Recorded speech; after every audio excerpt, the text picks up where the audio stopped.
தலைவன். நாட்டில் உள்ள அடிமைகளில் ஆயிரத்தில் நான் ஒருவன்.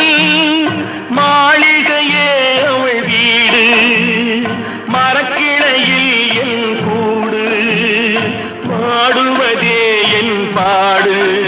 இதில் நான் அந்தமான் நெஞ்சை நாடுவதெங்கே?